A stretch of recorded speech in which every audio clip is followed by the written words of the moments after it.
சிறகடிக்க ஆசை சீரியலில் நடிக்கிற ஆக்ட்ரஸ் எல்லாம் ஒரு நாளைக்கான ஷூட்டிங்க்கு எவ்வளோ சேலரி வாங்குறாங்க அப்படின்றத நம்ம டீட்டெயிலாக பார்க்கலாம். ஃபர்ஸ்ட், இந்த சீரியல்லே எல்லாருக்கும் ரொம்ப பிடிச்ச முத்துக்கிட்டேருந்து ஸ்டார்ட் பண்ணலாம். அவரோட நடிப்பால் நிறைய ஃபேன் ஃபாலோவர்ஸை கவர்ந்து வச்சுருக்காரு. முத்தோட உண்மையான பெயர் வெற்றி வசந்த். இவர் ஒரு நாளைக்கான ஷூட்டிங்க்கு 12,000 ருபீஸ் சேலரி வாங்குறாரு. அடுத்தது, இந்த சீரியலில் முத்தோட அம்மாவான விஜயா, அவங்களோட உண்மையான பெயர் அனிலா ஸ்ரீகுமார். அவங்க ஒரு நாளைக்கான ஷூட்டிங்க்கு 8,000 ருபீஸ் சேலரி வாங்குறாங்க. அடுத்தது, இந்த சீரியலில் ஸ்ருதின்ற கேரக்டரில் நடிக்கிற பிரீதா ரெட்டி ஒரு நாளைக்கான ஷூட்டிங்க்கு 5,000 ருபீஸ் சேலரி வாங்குறாங்க.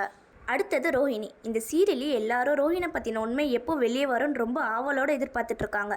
ரோஹிணியோட உண்மையான பெயர் சல்மா அருண். அவங்க ஒரு நாளைக்கான ஷூட்டிங்க்கு 6,000 ருபீஸ் சேலரி வாங்குறாங்க. அடுத்தது, முத்தோட அப்பாவான அண்ணாமலைன்ற கேரக்டரில் நடிக்கிற சுந்தர்ராஜன் ஒரு நாளைக்கான ஷூட்டிங்க்கு 8,000 ருபீஸ் சேலரி வாங்குறாரு. அடுத்தது, மீனாவுடைய தங்கச்சியான சீதா, அவங்களோட உண்மையான பெயர் சங்கீதா. அவங்க ஒரு நாளைக்கான ஷூட்டிங்க்கு 3,000 ருபீஸ் சேலரி வாங்குறாங்க. அடுத்தது, ரவீந்திர கேரக்டரில் நடிக்கிற பிரணவ் மோகனன் ஒரு நாளைக்கான ஷூட்டிங்க்கு 5,000 ருபீஸ் சேலரி வாங்குறாரு. அவருடைய அண்ணனான மனோஜ், அவருடைய உண்மையான பெயர் ஸ்ரீதேவா. அவர் ஒரு நாளைக்கான ஷூட்டிங்க்கு 6,000 ருபீஸ் சேலரி வாங்குறாரு. அடுத்தது, சத்யான்ற கேரக்டரில் நடிக்கிற திவாகர் ஒரு நாளைக்கான ஷூட்டிங்க்கு 3,000 ருபீஸ் சேலரி வாங்குறாரு. லாஸ்ட் பட் நாட் லீஸ்ட்ன்ற மாதிரி இந்த சீரியலோட ஹீரோயினான மீனா, அவங்களோட உண்மையான பேர் கோமதி பிரியா. அவங்க ஒரு நாளைக்கான ஷூட்டிங்க்கு 12,000 ருபீஸ் சேலரி வாங்குறாங்க.